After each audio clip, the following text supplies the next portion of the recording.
通訳が来れない？それじゃあ、30億の契約はどうなるの？名門の日本料亭で働き始めて半年の俺は皿洗いとして日々を過ごしていた。しかし平穏な日々が急に終わりを告げる。料亭に舞い込んだ30億円規模の商談。それは経営難にあえぐ桜にとってまさに一発逆転のチャンスだった。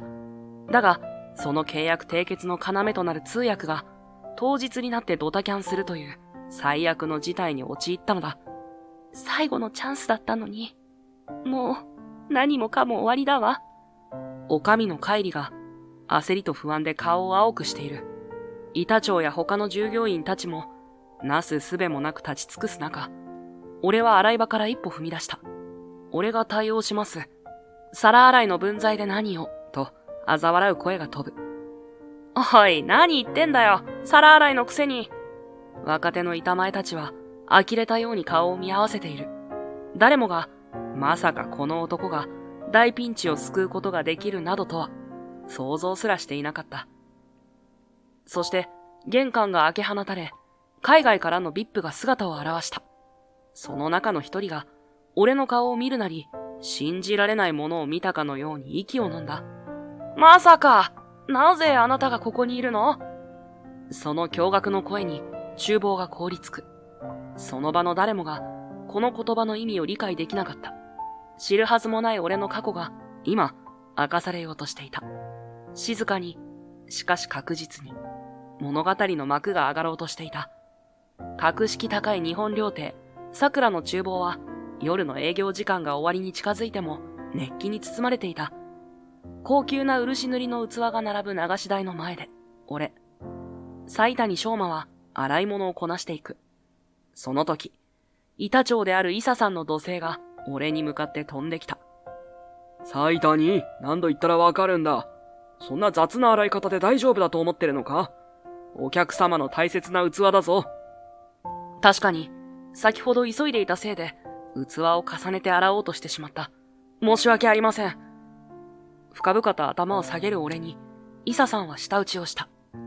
70を過ぎた板長は、桜の伝統を守り続けてきた生き字引のような存在だ。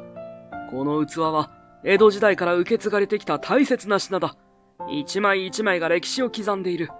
それを分かっていない若造は、台所に立つ資格がない。次やったら、明日から来なくていいからな。はい。返事をする俺の背後で、伊佐さんは、使えんやつだ。と、吐き捨てるように言い残して立ち去った。桜の店は、築150年の木造建築だ。庭園には、樹齢300年の桜の古木が、しっとりと枝を垂れている。歴代の料理人たちが磨き上げてきた技としきたりの数々が、今も変わることなく受け継がれているこの場所では、器を大切に扱う心遣いこそが何より求められているのだ。皿を一枚一枚丁寧に拭きながら、俺は視線を落とす。夜の帳が降りた庭園に、水の音だけが静かに響いていた。翔馬くん、まだ片付けをしていたのね。背後から柔らかな声が聞こえた。振り向くと、おかみのカイリさんが立っていた。丁寧にお団子に結った黒髪と、深い青紫の着物が似合っている。眩しいほどの美しさなのに、笑顔は誰に対しても優しく、温かい。さっきも、喜三郎さんに怒られてたわね。大丈夫？着物の袖を少し上げ、カイリさんは俺の横に立って、拭き終わった器を丁寧に棚に戻し始めた。おかみさん、そんな、俺がやりますから。いいのよ。私だってここの従業員なんだから。それに、毎日こうして、遅くまで片付けをしてくれて、本当にありがとう。そう言って、カイリさんは柔らかく微笑んだ。白磁のような肌に浮かぶ笑顔は、疲れた心まで癒してくれるようで、俺は思わず見とれてしまう。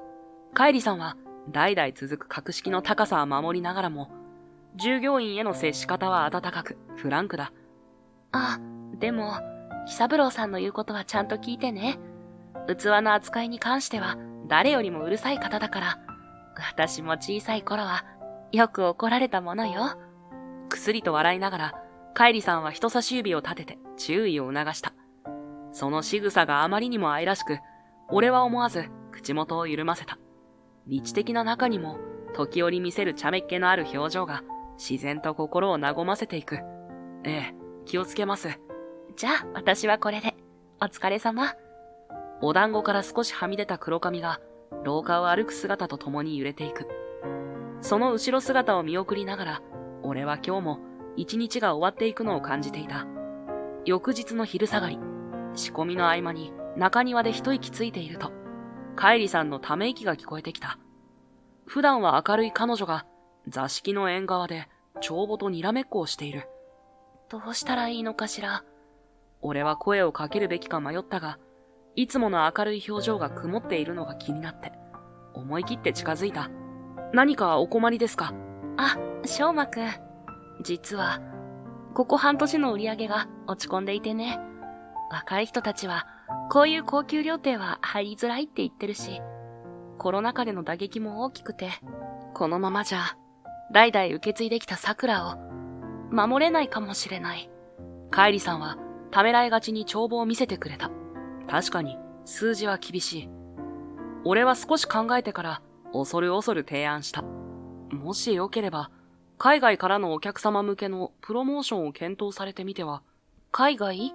ミシュランのサイトや民間の口コミサイトに英語での情報を掲載するんです。和食が世界遺産に登録されてから、本格的な日本料理を体験したい外国人観光客がすごく増えているんですよ。特に、こういう高級料亭での会食は、かけがえのない思い出になるから人気があります。桜の繊細な盛り付けや、この庭園の風情は、SNS での発信にもぴったりだと思うんです。話し始めると止まらなくなっていた。カイリさんの目が輝き始めた。あとは、予約サイトも英語対応にして、ベジタリアンやハラル対応のメニューも用意できると伝えれば。ちょっと待って。メモを取らせて。カイリさんは着物の袖から小さなメモ帳を取り出し、矢継ぎ早に書き込んでいく。その横顔に久しぶりの活気が戻ってきていた。ありがとう、しょうまくん。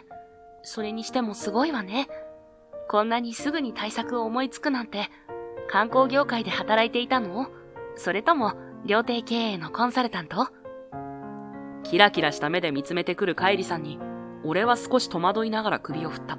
いいえ、俺はただの皿洗いですよ。もう、謙遜しないで。こんなに詳しいのに。海外のお客様の動向とか、プロモーションの方法とか、カイリさんは俺の腕を軽く叩きながら、からかうような笑顔を浮かべた。その仕草には、さっきまでの暗い影は、みじんも残っていない。本当なんです。ただ、和食や伝統文化が外国からはどう映るのか、どうしたらもっと多くの人に良さが伝わるのか、それを想像しただけですから。俺は中庭の桜の木を見上げながら、少し言葉を選んだ。へえ。カイリさんは不思議そうな顔で俺を見つめた。何か言いかけて、でも結局黙って微笑んだ。じゃあ、しょうまくん、もっともっと教えてね。桜を守るために私にできること。はい、もちろんです。日差しが縁側に差し込み、メモ帳のページが風にめくれていった。俺の提案からおよそ1ヶ月。俺のアドバイス通りに、カイリさんは英語の情報を各サイトに掲載した。それを見たというイギリス人家族が桜を訪れた後、ハッシュタグ付きの写真が口コミサイトにアップされた。そしてそれを見た観光客が次々と桜に予約を入れ始めた。しょうまくん、見てよ。ある日、カイリさんが嬉しそうにスマートフォンの画面を見せてきた。桜の庭園と板前さんたちが丁寧に仕上げた料理の写真が何千ものいいねを集めていた。この方、新聞記者なんですって。記事も書いてくださるみたい。英語のコメント欄には、ビューティフル、アメージングといった言葉が並んでいる。外国人観光客の間で、桜の評判が静かに、しかし、着実に広がっていった。お客様、次のお料理が出来上がりました。台所から料理を運び出すとき、外国人観光客の歓声が聞こえてくる。スマートフォンのフラッシュが光り、歓声が上がる。料理人たちの丁寧な仕事が国境を越えて評価されていく。しょうまくんのアドバイスのおかげよ。予約帳を確認しながら、カイリさんが嬉しそうに言った。確かに、来月の予約はほぼ埋まっている。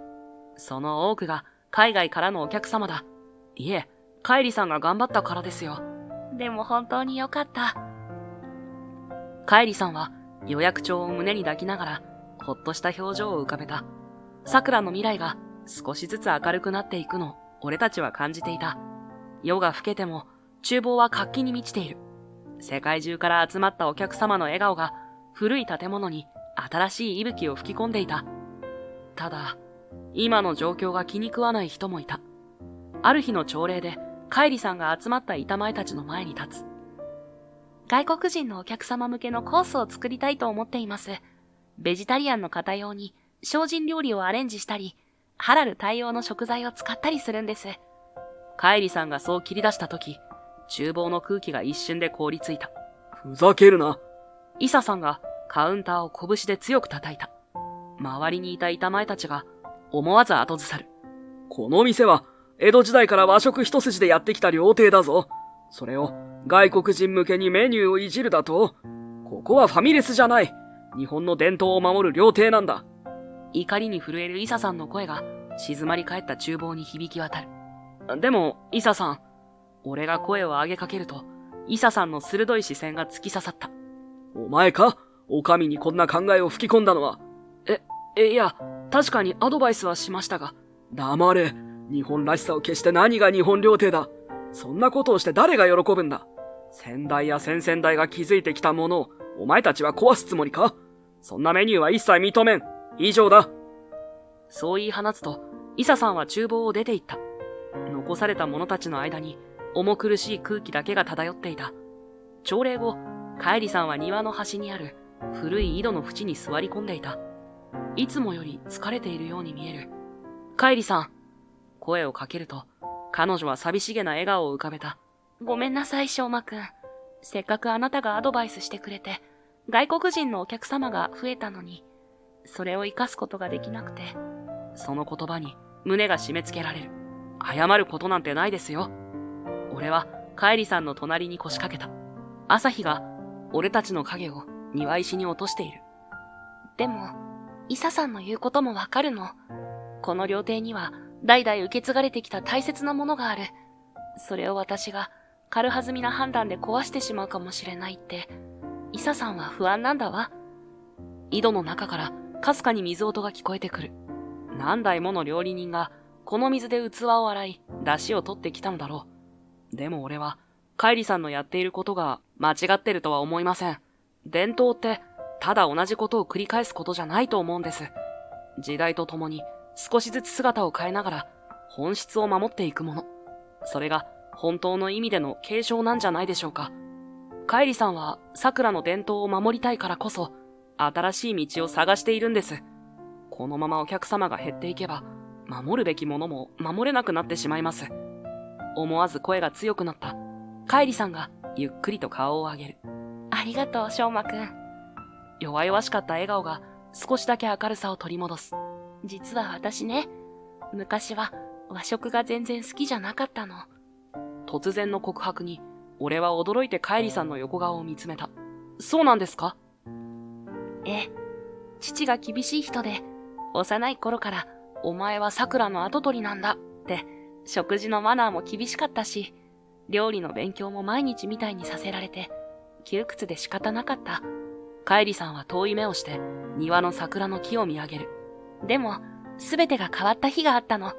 変わった？さ、ロンドンに旅行に行ったことがあってね。その時に添乗員さんとはぐれちゃったの。道もわからない。英語も話せない。途方に暮れて泣きそうになってた時、一人の日本人の方が声をかけてくれたの。カイリさんの声が懐かしそうに柔らかくなる。その人と一緒に添乗員さんを探して歩きながら、いろんな話を聞かせてもらったの。アメリカで和食がどんどん人気になってること。外国の人たちが日本の食文化に憧れを持ってること。でもね、海外の日本食レストランって本当の和食とは違うものが多いんだって。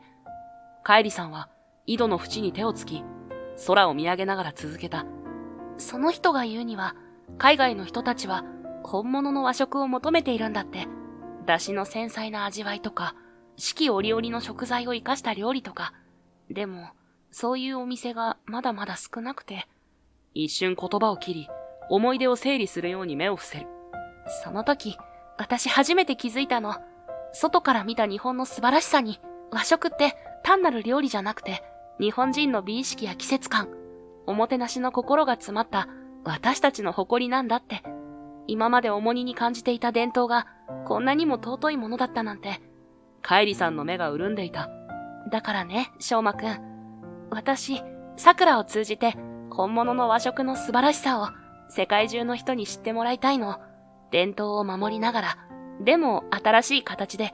それが桜を受け継ぐ者としての使命だと思うの。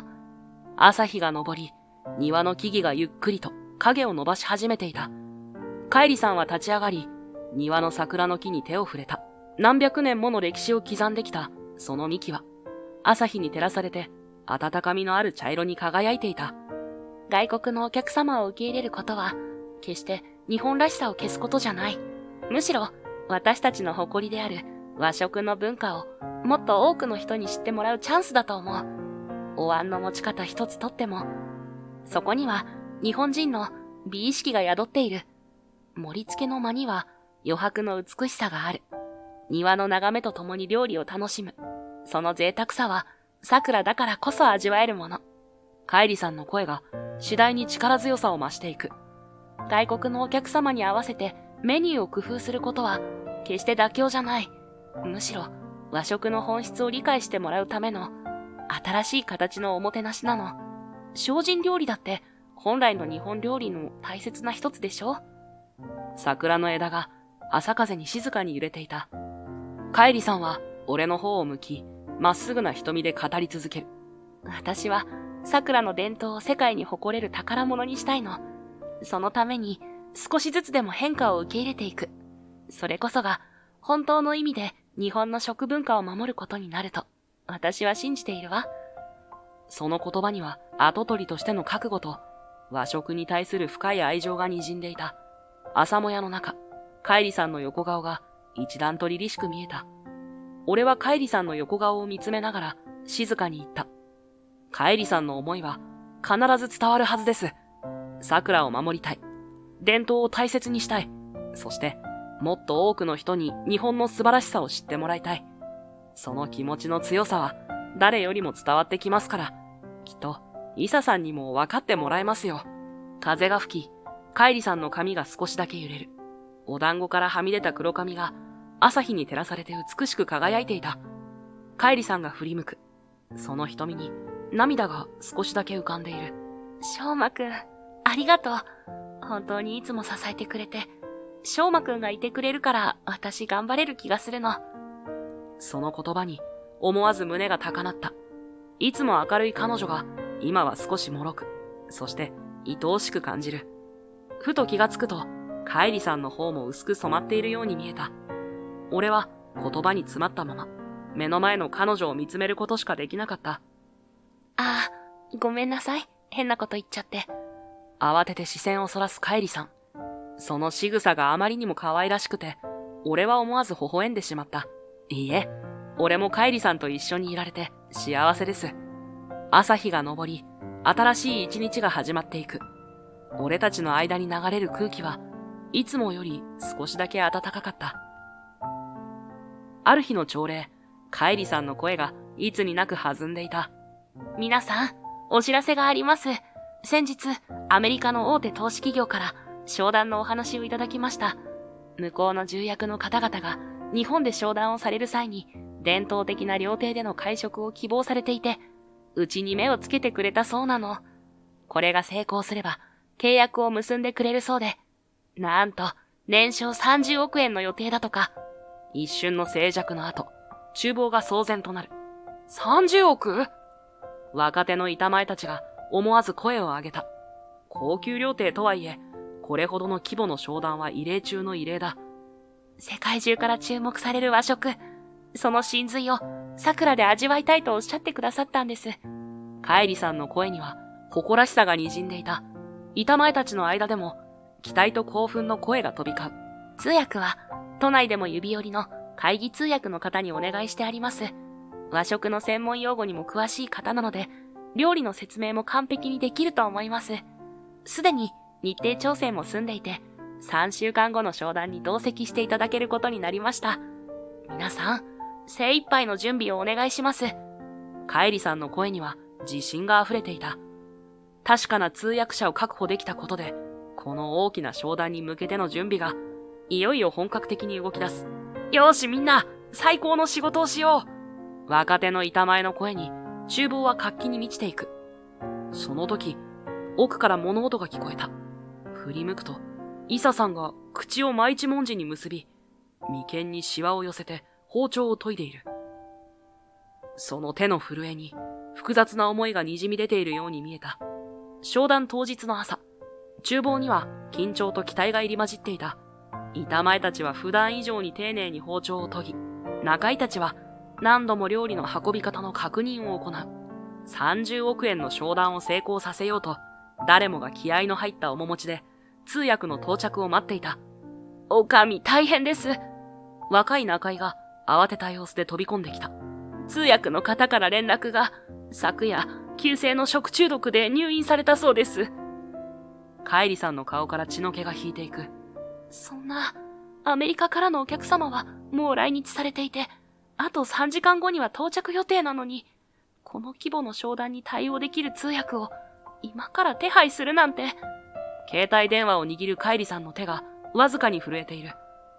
他の通訳会社も当たってみます。中井が一生懸命に電話をかけ始めた。けど、ダメです。どこも今日は予定が埋まっていると、引き受けてくれませんでした。刻一刻と時間だけが過ぎていく。期待に満ちていた厨房の空気が不安と緊張で凍りついていく。板前たちの手が止まり、中井たちの表情もこわばっていた。誰もが事態の深刻さを理解していた。通訳なしでは30億円の商談など無理だ。食材の説明も、調理法の説明も、料亭の歴史も、何一つ伝えることができない。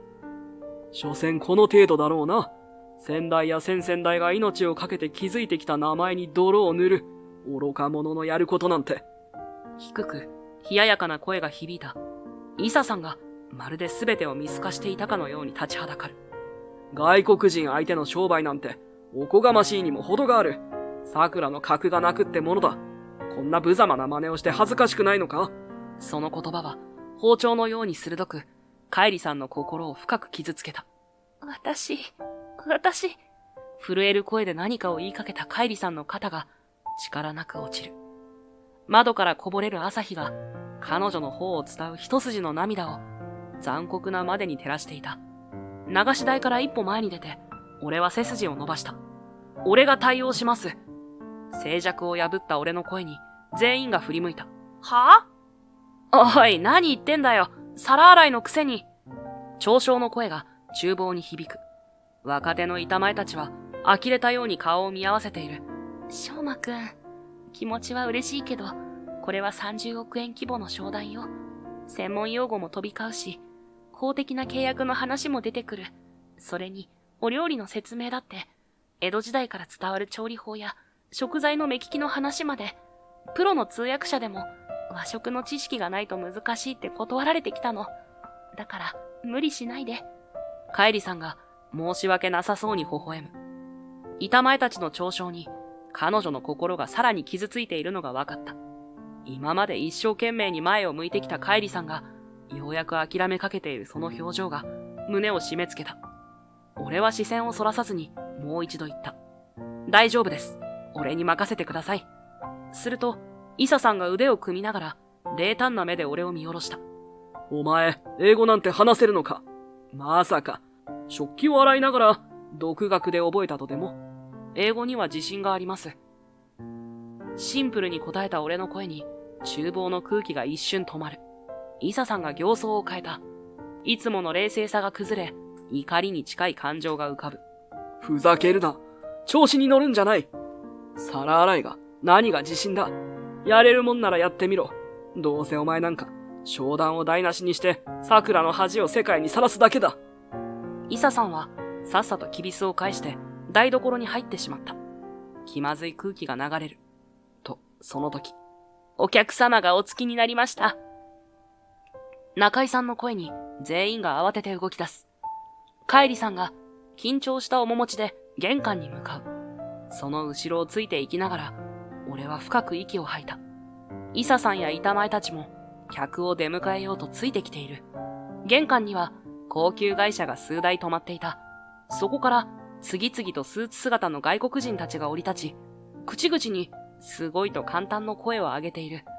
築150年の木造建築と古い桜の木が醸し出す風情に魅了されたようだった。最後に降り立ったのは穏やかな雰囲気を持つ金髪の女性。今回の契約の責任者を務めるアデル・ブレインだ。彼女は玄関に足を踏み入れた瞬間、突然立ち止まった。まるで幻を見るような表情で俺を見つめている。ショーマ、なぜあなたがここにいるの？驚きに満ちた声が広く響き、厨房の空気が凍りつく。全員の視線が俺に集中した。まさか、久しぶりね。ハーバード以来じゃない？ハーバード。その言葉に板前たちがざわめく。カイリさんは目を丸くしたまま、俺と金髪の女性を交互に見つめている。アデルさん、彼とお知り合いなんですか？カイリさんの疑問を通訳すると、アデルは嬉しそうに微笑んだ。ええ、ショーマと私はハーバード大学で一緒に学んだ仲よ。ショーマったら、ハーバードではいつも首席だったの。経済学部で飛び級までして。でも、何より印象的だったのは、彼の日本食文化の研究。伝統料理の継承と革新についての論文は、学部史上最高の評価を受けたわ。ウォール街の大手企業が引く手あまただったのに、日本へ帰っちゃったから驚いたわ。アデル、もういいよ。俺は慌てて制した。けれど、すでに手遅れだった。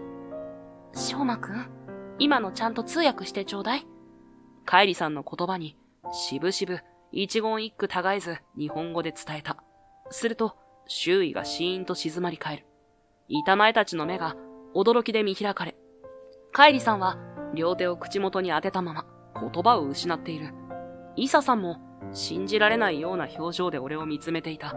なぜそんな人がここで皿洗いなんかを。カイリさんの声がかすれていた。それは後でゆっくりとお話しします。今は商談に集中しましょう。俺は静かに前に進み出た。アデルがうなずき、にっこりと笑う。では、早速、始めさせていただきます。それからの2時間は、まるで夢のような時間だった。俺は料理の説明を単なる英訳ではなく、その背景にある文化や歴史まで織り交ぜながら伝えていく。このお吸い物に使われている出汁は、江戸時代から伝わる秘伝の一本出汁と呼ばれるもので、昆布と鰹節を絶妙なバランスで引き、旨味の奥行きを最大限に引き出す技法です。役員たちの目が次第に輝きを増していく。特に印象的だったのは、イサさんが作る江戸前の握りの説明をした時だ。この技は200年以上も前から職人から職人へと受け継がれてきました。その証が今皆様の目の前にある。伝統を守りながら新しい時代に合わせて進化を続けてきた日本の食文化の結晶です。アデルが感動した様子で通訳を聞いている。その横で他の役員たちも熱心にメモを取っていた。このような本物の日本文化をより多くの人に伝えていきたい。それが桜の願いです。最後にそう締めくくるとアデルが立ち上がった。この契約成立よ。むしろもっと条件を上乗せしたいぐらいだわ。桜の価値は私たちが考えていた以上だもの。その言葉を伝えると、カイリさんの目に大粒の涙が浮かんでいた。商談を終えた夕暮れ時、庭の桜の木の下で、俺はカイリさんと向き合っていた。夕日に染まる空が木漏れ日となって俺たちの間に落ちている。今日の商談、本当にありがとう。カイリさんの声が柔らかく響いた。翔馬くんのおかげで桜の未来が開けた。伝統を守りながら新しい挑戦ができる。こんな素晴らしい契約を結べるなんて夢みたい。目を潤ませながらカイリさんは深々と頭を下げた。その仕草に俺は慌てて手を振った。いえ、そんな。カイリさんの思いがみんなに伝わっただけです。違うわ。あなたが日本の文化や歴史をあんなに深く理解して説明してくれたから。でも、カイリさんは言葉を切り、まっすぐな瞳で俺を見つめた。約束よ。教えてくれる？どうしてハーバード卒業の秀才がここで皿洗いなんかをしているの？あなたの才能があれば、どんな道だって選べたはずなのに。カイリさんの声は優しくも切実だった。俺は少し目を伏せ、ゆっくりと言葉を選んだ。俺はハーバード大学で日本の伝統文化と経済の融合について研究していたんです。どうすれば日本の伝統産業がグローバル化の波に飲み込まれることなく、新しい時代に適応していけるのか。老舗企業の経営モデルや伝統工芸の未来について研究を重ねていました。木漏れ日が揺れる。言葉を継ぐのが少し辛かった。でも、発表直前に同じ研究室の先輩に研究結果を盗まれてしまいました。彼は俺の研究を自分のものとして論文を発表して、世界中から注目を集めました。真実を告発しようとしましたが、誰も信じてくれませんでした。証拠も全部消されていて。カイリさんがそっと近づいてくる気配がした。毎日苦しかった。何もかも投げ出して、誰も知らない場所で、誰にも気づかれずに生きていくしかないと思いました。それで、ロンドンに逃げたんです。そうだったのね。俺は小さくうなずいて、話を続けた。俺は毎日、テムズ川沿いのカフェに座って、ただぼんやりと川を眺めていました。もう何も考えられなくて。そんな時、迷子になっている様子の日本人の女性を見つけて、気がついたら声をかけていました。カイリさんが息を飲んだ。待って、まさかあの時、ロンドンで迷子になった私を助けてくれたのは？ええ、俺です。俺は少し微笑んだ。あの日の記憶が、まるで昨日のことのように鮮やかに蘇ってくる。添乗員を探しながら、俺はついでにロンドンの街を案内しましたよね。中でもカイリさんは、外国から見た日本食に興味を持っていた様子でした。だから、ロンドンにある日本料理のお店をいろいろ案内しました。その時、カイリさんが何か気づいたように言ったんです。日本の料理って海外から見るとこんなにも特別なものなのね。一つ一つの素材を大切にする心、季節を表現する繊細さ、お客様への心遣い。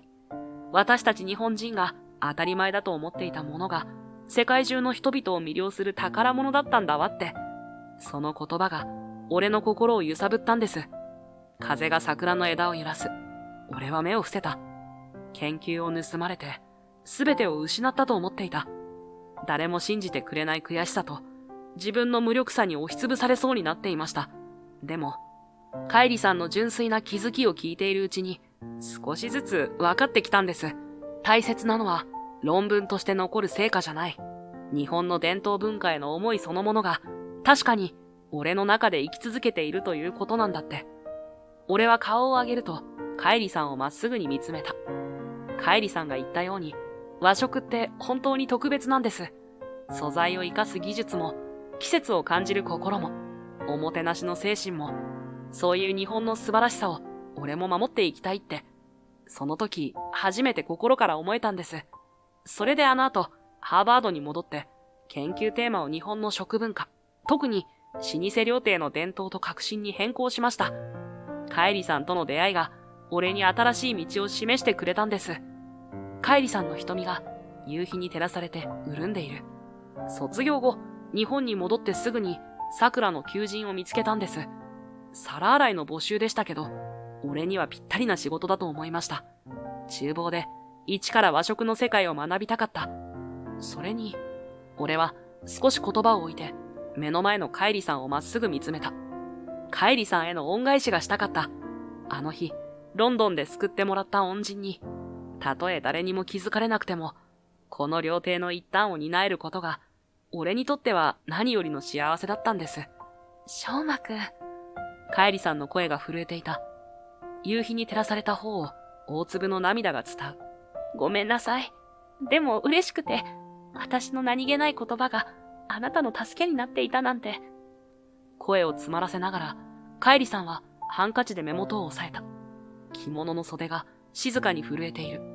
涙を拭いながら、カイリさんがまっすぐな瞳で俺を見つめた。翔馬くん、お願いがあるの。桜の海外展開の窓口になってほしい。あなたの経験も、知識も、そして何より和食に対する思いを、私たちのために使ってほしい。今日の商談を見ていて、本当によくわかったの。私たちに必要なのは、まさにあなただってことが、伝統を理解し、世界の目線も持っている。そんなあなたと、桜の未来を一緒に作っていきたいの。カエリさんの声に迷いはなかった。夕闇が迫る庭で、カエリさんの言葉が、温かく俺の心に染み込んでいった。はい。俺でよければ、どんなことでもお手伝いします。風が吹いて、桜の葉が舞った。そのひとひらが、俺たちの間を、ゆっくりと舞い降りていった。それから数日後、俺たちは外国人向けのメニューを作ろうと額を突き合わせていた。海外のお客様向けの桜特別会席はこんな形でどうでしょうか。俺はカエリさんに考案したメニューを見せた。厨房には若手の板前たちも集まっている。伝統的な会席料理の流れは守りつつ、一品一品に海外の方にもわかりやすい工夫を加えました。お椀は江戸時代から伝わる秘伝の出汁を生かしつつ、松茸とともにトリュフを少量あしらうなど具材を工夫しました。和洋の味わいの架け橋になればと。これなら見た目も美しいわね。カイリさんが目を輝かせながらメニューに見入る。若手の板前たちが興味深そうに覗き込んでくる。焼き物は和牛を使った炭火焼きです。ソースは山椒を効かせた和風。マデイラ酒で仕上げた洋風。そして、柚子胡椒の和洋折衷の3種類を用意します。これはお好みで選んでいただけます。俺、それ作ってみたいです。若手の板前が手を挙げた。その目は、新しい挑戦への期待に満ちている。俺が一通り説明を終えると、みんなは興奮を隠しきれない様子だった。素晴らしいわ。伝統を守りながら、新しい扉を開く。まさに私たちの目指す形ね。カイリさんの言葉に、板前たちがうなずく。厨房には、新しい時代への期待が満ちていた。翌日の朝礼で、カイリさんが新しいメニューの企画書を手に立ち上がった。皆様にご報告があります。海外からのお客様向けの、新しい会席コースを、来月から始めさせていただきます。伝統の技法は守りながら、より多くの方に日本料理の素晴らしさを知っていただくための新しい試みです。カイリさんは企画書を回覧に出した。カラー写真付きの新メニューの数々に若手の板前たちの目が輝いていく。俺はやらねえぞ。すると突然、イサさんの怒声が響いた。和牛にフランス産のソースだと？抹茶のパンナコッタだと？こんなもの、もはや日本料理とは呼べんわ。企画書を手で払いのける音が厨房中に響き渡る。カエリさんが喜三郎さんに一歩近づく。喜三郎さん、これは決して伝統を軽んじるものではありません。むしろ、桜の伝統をより多くの方に知っていただくための。黙れ。先代から受け継いできた伝統をこんな形で汚すくらいなら、俺はここを辞める。イサさんの声が震えていた。怒りというより、深い悲しみが滲んでいるように見える。カエリさんは驚いたように目を見張らせた。続いて、古参の板前が一歩前に出た。私もイサさんに賛成です。こんな変化は受け入れられません。私も辞めさせていただきます。すると、私もです。私も、と、次々と声が上がる。長年桜を支えてきた古株の料理人たち全員が辞意を示していた。皆さん、どうか、この桜の未来のために、もう一度お考えいただけませんか？私たちは決して伝統を捨てようとしているのではありません。むしろ、桜の素晴らしさをもっと多くの方に知っていただきたくて。カエリさんの声は次第にかすれていく。震える指先で企画書を握りしめながら一生懸命言葉を紡ごうとする。しかし、古株の料理人たちはもう背中を向けていた。さようなら、もうここは俺の知ってる桜じゃない。厨房のドアが乱暴に閉められ、重たい足音が遠ざかっていく。残された者たちの間に、言いようのない重苦しい空気だけが漂っていた。お昼の営業が終わった頃、厨房は疲労感に満ちていた。職人の数が減り、残された若手たちで一生懸命に切り盛りしているものの、限界が見えていた。カイリさん、このままじゃお客様をお断りしないといけません。ベテランの板前さんたちが全員いなくなって、若手の俺たちだけでは、懐石料理のコースすべてを回しきれません。特に作りと焼き物は、一度に何組もの対応が難しくて。板前の報告に、カイリさんが静かに目を伏せる。と、その時、玄関の方から人の気配がした。やあ、久しぶりだな、サイタニー。その声に、俺は思わず硬直する。振り向くと、そこにはハーバード大学の先輩が立っていた。柴田先輩。カイリさんが、俺と柴田を交互に見る。この状況が飲み込めないといった様子だ。困ってるみたいだね。噂は聞いたよ。古株の板前たちが全員退職したんだって。同じ大学卒業の先輩として力になれたらと思ってね。柴田先輩の言葉には表面的な親しさのもとに何か冷たいものが潜んでいた。なぜここに？ははは、世間は狭いものさ。最多に君がここで働いてるって聞いてびっくりしたよ。まさか皿洗いをやってるなんてね。最後の一言に明らかなあざけりが込められていた。厨房に不穏な空気が満ちていく。困っている君たちに良案があるんだ。俺に桜を買い取らせてほしい。え、買い取るって？困惑するカイリさんの前に、柴田先輩はカバンから書類を取り出した。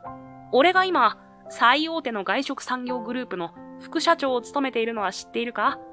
俺にはこの5年で老舗料亭を10軒ほど買収した実績がある。この建物と土地、そして桜という名前、すべてに正当な金額を支払わせてもらう。もちろん、残っているスタッフの皆さんの雇用も保証するよ。新しい外食チェーンの目玉として桜ブランドを活用させてもらいたくてね。実は今、全国で展開する最高級和食チェーンを企画しているんだ。その象徴として桜の名前が必要なんだよ。チェーン店に？カイリさんの声が震える。ああ、和食ファミリーレストランの最高級ライン。各地に出店して桜の名前で気軽な和食を提供する。これからの時代に合った新しいビジネスモデルさ。ふざけないでください。思わず声が出た。何が新しいビジネスモデルですか？桜の伝統をそんな安っぽいものに変えるつもりですか？まだそんなことを言ってるのか？最多に。研究を奪われた時と同じだな。時代の流れが読めていない。伝統なんて、所詮はブランド価値に過ぎないんだよ。違います。静かな、しかし強い声が響いた。カイリさんが一歩前に出る。桜は決して売りません。この場所には代々受け継がれてきた思いが宿っています。料理人たちの技術も、お客様との絆も、どれも私たちの誇り。それをお金に変えることなどできません。はは、困った時の綺麗事ですか？このまま行けば桜は潰れますよ。それでも伝統を守るつもりですか？ええ、この場所を守り抜きます。たとえどんなに大変でも、私たちの手で。柴田先輩から薄笑いが消え、冷たい目が光った。考え直すことを勧めますよ。柴田先輩は静かに背を向けると、そんな言葉を残して立ち去っていった。厨房に重苦しい沈黙が落ちる。カイリさん、申し訳ありません。柴田先輩が狙っているのは、俺がここにいるからかもしれません。あの人は俺の研究を盗んで、俺を追い詰めた張本人なんです。きっと、そんな俺からなら、この店を奪うことは簡単だと思っているんでしょう。俺がいなければ、こんな事態には。違うわ。カイリさんが強い口調で遮った。彼女の瞳には真剣な光が宿っている。翔馬くんがいてくれたから、私たちはここまで来れたの。伝統を守りながら、新しい挑戦をする勇気も、世界に目を向ける視野も、全部翔馬くんが教えてくれた。俺の手をカイリさんが優しく握る。だからお願い。これからも一緒に戦ってくれる？桜の未来のために。その言葉に胸の奥が熱くなった。いいんですか？当たり前じゃない。この場所、必ず守り抜きましょう。明日からの戦いはきっと簡単ではない。けれど、カイリさんと共に立ち向かえるということが大きな勇気を与えてくれていた。とは言ったものの、桜の状況が切迫していることに変わりはない。その出汁、火が強すぎ。すみません。3番テーブルの焼き物、まだですか？はい、すぐに。厨房では慌ただしい声が飛び交っていた。ベテランの職人たちが抜けた穴を埋めようと、若手たちが一生懸命に走り回る。申し訳ありません。本日はもうこれ以上のご予約はお受けできなくて。電話口で頭を下げるカイリさんの声が虚しく響く。客席の半分も埋められない。複数のコースを同時に出せる技術と人手が足りないのだ。焼き場が追いついていません。炊き合わせの火加減を間違えました。冷めてきてしまって、もう一度温め直さないと。引き上げのタイミングが難しくて、お椀のくず煮の具材が柔らかすぎるのと硬すぎるのとバラバラになってしまいました。イサさんは一瞬で分かっていたのに。次々と上がる声に対応が追いつかない。一品一品に時間がかかり、提供が遅れる。お客様をお待たせする時間も長くなる。出来上がった料理の品質もベテランの時のようには安定しない。本来なら一度で決まるはずの火加減も若手の経験不足から何度もやり直しが必要になる。夜が更けてもみんなの額には汗が光っていた。なんとか営業は続けているものの、料理の品質を保ちながら効率的に提供することの難しさが日に日に重くのしかかる。このままじゃ、カエリさんが疲れた表情でつぶやいた。若手たちの成長を待つ時間が必要なのは分かっている。けれど、その時間が桜には残されているのだろうか。厨房に漂う不安を誰も打ち消すことができなかった。そんなある日の夕方、アデルが数人の外国人を連れて厨房に現れた。皆、一様に風格のある雰囲気を漂わせている。しょうま、事情は聞いたわ。これから半年間、私の知人のシェフたちが手伝ってくれることになったの。え？みんな、一流レストランで和食を学んできた人たちよ。ミシュランの星付きレストランのヘッドシェフも何人かいるわ。みんな日本の伝統的な和食に深い敬意を持っているの。今回の派遣は勉強の意味もあるから、お給料は新人の板前さんと同じ額でいいわよ。アデルの後ろでシェフたちが丁寧にお辞儀をする。その仕草からも和の作法を心得ていることが伝わってきた。ありがとう。でもどうして？アデルは少し目を伏せ、ゆっくりと言葉を紡ぎ始めた。翔馬の研究を柴田が盗んだって聞いたとき、私は何もできなかった。アデルの声が震える。あの頃の私は自分の研究のことで精一杯だった。翔馬もきっと同じだったはず。なのに翔馬はいつも私の相談に乗ってくれて、行き詰まった時は徹夜で付き合ってくれた。私が諦めそうになるたび、君にしかできない研究があるって励ましてくれた。なのに私は、翔馬が突然姿を消しても、柴田が翔馬の研究を発表しても、ただ黙って見ていることしかできなかった。アデルは深く息を吐いて、まっすぐに俺を見つめた。時間は戻せない。でも、今ならあなたの大切な場所を守るお手伝いができる。これは私からの恩返し。受け取ってほしいの。その言葉に胸の奥が熱くなった。目の前が滲んでアデルの姿がぼやける。誰かが俺の肩に手を置いた。振り向くとカイリさんが優しく微笑んでいた。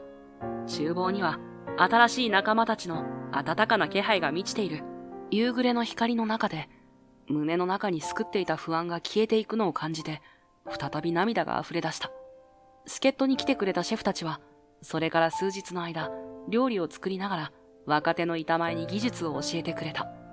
このマダイはこうやって3枚におろすんです。繊維に沿ってまずは背骨に沿わせるように包丁を入れる。力を入れすぎず魚の骨の感触を指先で確かめながら、出汁を取るときはこの温度を意識して。若手の板前たちは俺が通訳しながら説明する内容を一生懸命にメモを取っていた。さすがだな。厨房の隅で海外からのシェフたちの手さばきを見つめながら俺は思わずつぶやいた。経験に裏打ちされた確かな技術が若手の板前たちを着実に成長させていた。そうして数週間後、桜は前以上に繁盛していた。客室は連日満席。外国人のお客様はもちろん、噂を聞きつけた日本人の客足も着実に戻ってきていた。このマダイの昆布締め、見事ですね。出汁の味わいが素晴らしい。盛り付けの美しさに感動しました。料理を運ぶたびにお客様から称賛の声が返ってくる。シェフたちの指導のもと、若手たちの腕も日に日に上がっているのだ。もう一品お願いします。次の予約もしていくわ。最高だった。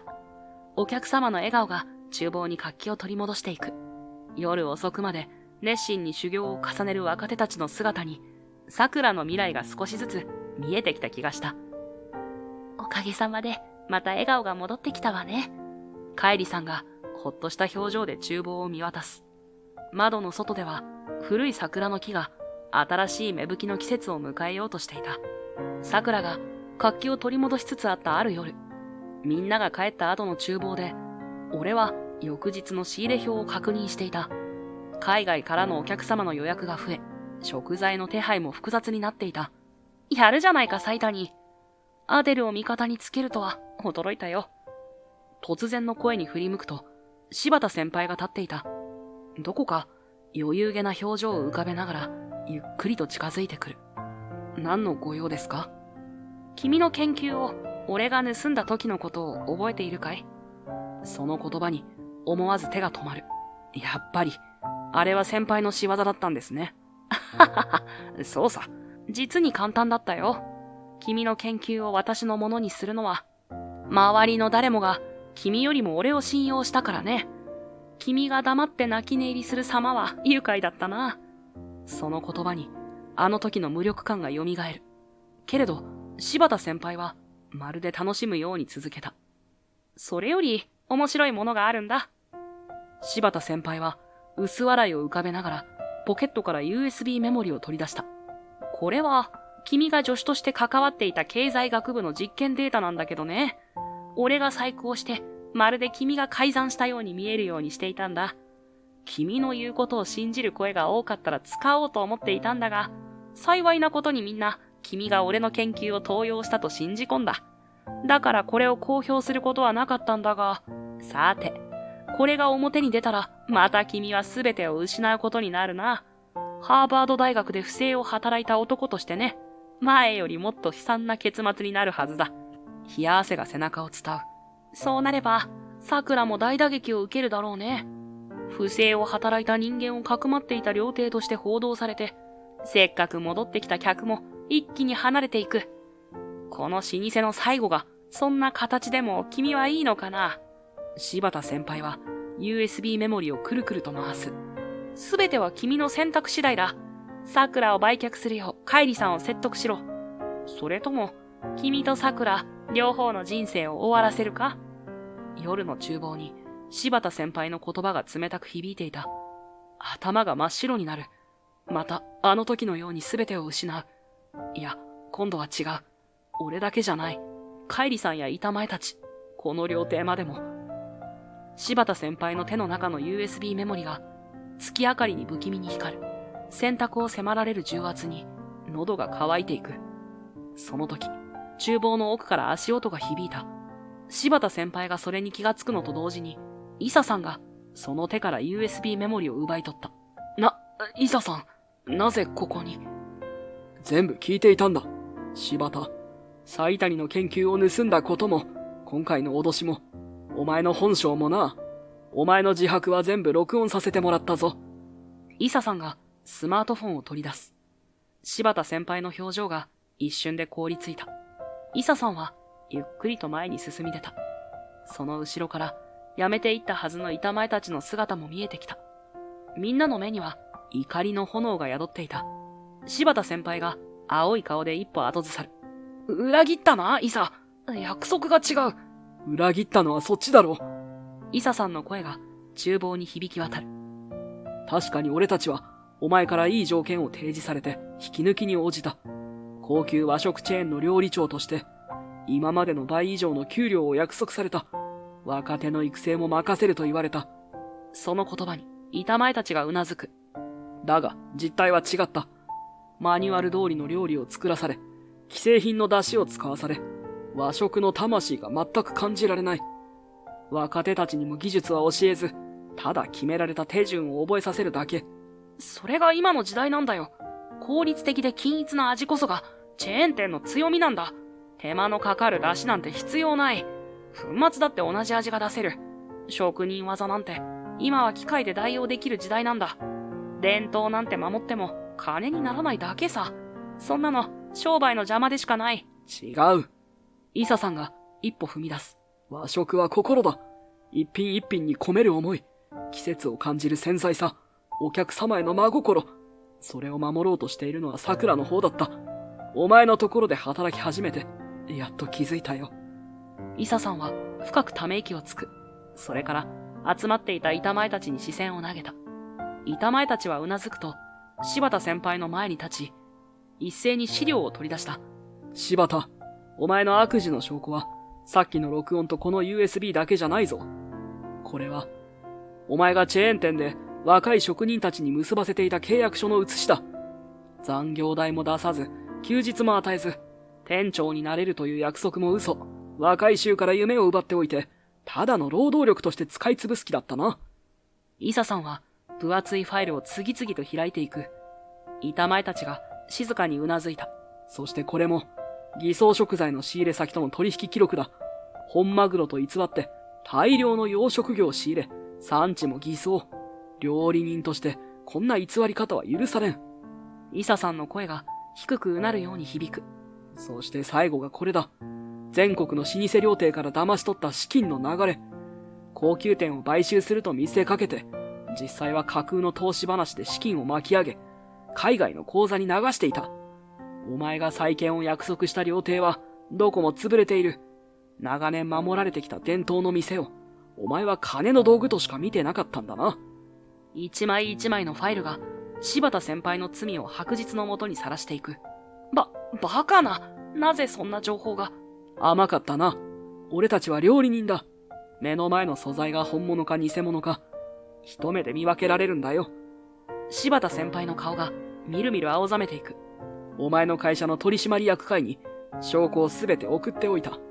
今頃、お前への逮捕状の請求も進んでいるはずだ。粉飾決算、詐欺、背任、老舗を食い物にしてきた報いをたっぷり味わうんだな。その言葉に柴田先輩の膝から力が抜けた。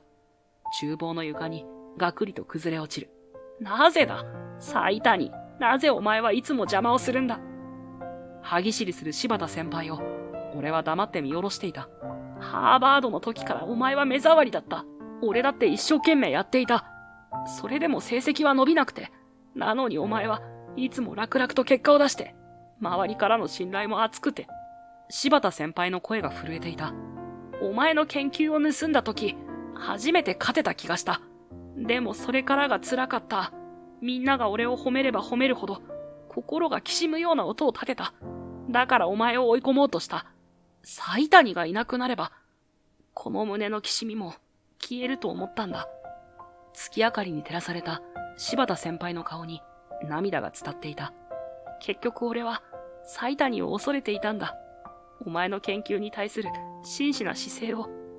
柴田先輩の告白が静かな厨房に響く。イサさんがゆっくりと前に進み出て、柴田先輩を見下ろした。人は誰でも間違いを犯す。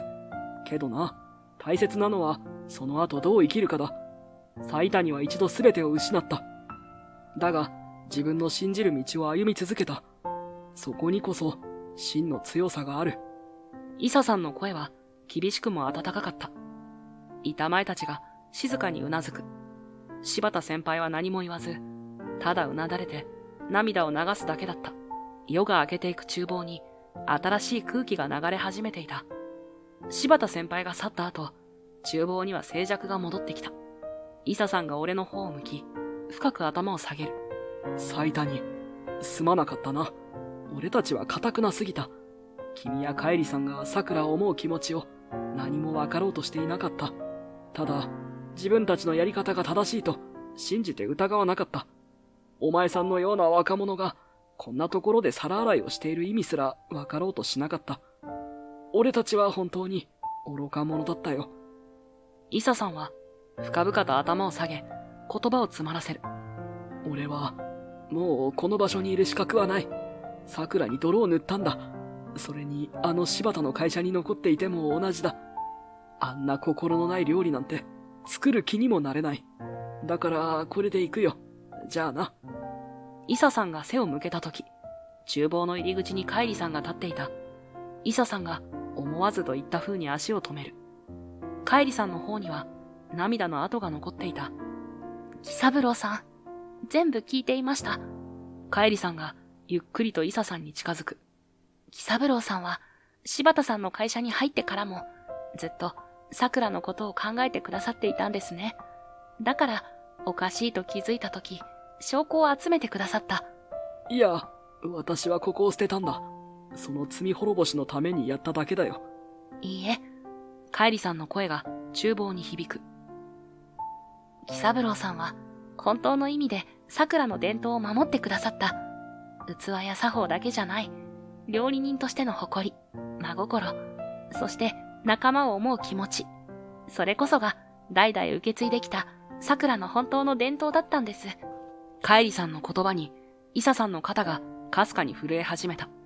喜三郎さん、もう一度私たちと一緒に働いていただけませんか？若い職人たちに喜三郎さんの技も、心も、すべてを教えていただきたいんです。イサさんの目から大粒の涙がこぼれ落ちた。カイリさん、本当にこの老いぼれでいいのか？はい。桜には喜三郎さんが必要なんです。朝日が昇り始めた厨房で、イサさんはハンカチで目元を押さえながら、かすれた声で答えた。ありがとう。何？板前冥利に尽きるってものだ。カイリさんも立派なおかみさんになったな。先代もさぞ喜んでおられるだろう。イサさんの声が震えていた。カイリさんの目にもまたじわりと涙が浮かぶ。板前たちが深く頭を下げる。窓の外では古い桜の木が新しい一日の始まりを静かに見守っていた。数日後、柴田先輩の事件は大きく報道された。大手外食グループ幹部、老舗料亭を次々詐欺で破産に追い込むというニュースが連日メディアを賑わせていた。さらに、ハーバード大学時代の研究盗用も発覚。柴田先輩自身が容疑を認め、俺の名誉は正式に回復された。斉谷翔馬氏の研究成果を不正に使用。柴田容疑者が謝罪という見出しが各紙を飾ったのだ。事件後、柴田の姿を見る者はいなかった。しかし、時折、町の片隅で小さな屋台のような店を始めたという噂が聞こえてきた。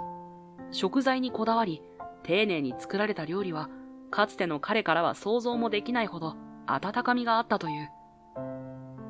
食を愛する心は、まだ彼の奥底に残っているのかもしれない。そんなことを思いながら、俺は静かに柴田のその後を思った。一方の桜は、新しい姿が少しずつ形になってきていた。昼下がりの座敷では、イギリス人家族がイサさんの握る江戸前寿司に見入っている。父親がアメイジングと声を上げると、隣の座敷では日本人のお年寄りが和牛の炭火焼きに舌鼓を打っていた。予約帳は国内外のお客様の名前で埋まっている。イサさんの指導のもと、若手たちの腕も着実に上がっていった。着物姿で料理を説明するカイリさんの横で、俺が英語で補足を入れる。そんな光景も今では自然な風景になっていた。厨房ではイサさんと若手の板前たちが真剣な面持ちで腕を振るう。包丁はもっと丁寧に扱え。素材を生かす心を忘れるな。伝統の技と新しい発想が融合する場所で、桜は確かな一歩を歩み始めていた。そんな様子をカイリさんと俺は静かに見守っていた。翔馬くん、私、夢を見ているみたい。カイリさんはそう言うと、目にうっすらと涙を浮かべた。俺は、そっと彼女の手を握った。温かい体温が手のひらから伝わってくる。と、その時、イサさんがゆっくりとこちらに歩いてきた。慌てて手を離すと、カイリさんは顔を赤く染めた。ふむ、また二人で内緒話か。まあ仲がいいのはいいことだ。もしかして近いうちにおめでたい話でも聞けるかな。イサさんはそう言うと、にやりと笑みを浮かべた。もう、イサさんたら。カイリさんは、いや、カイリは少し照れながらも嬉しそうな表情を隠せない。俺たちが結婚するのは、そう遠くない未来のことだった。紅葉した桜の葉が舞い落ちる。人は誰でも自分らしく輝ける場所がある。たとえ挫折しても、失敗しても、その経験は必ず次に生きてくる。俺は、ハーバードでの研究を奪われ、すべてを失ったと思った。でも、皿洗いとして桜で働く中で、新しい可能性を見つけることができた。人生は思いがけない出会いで満ちている。その一つ一つが、自分らしく生きるためのヒントを教えてくれるのだと、今の俺は確かに信じている。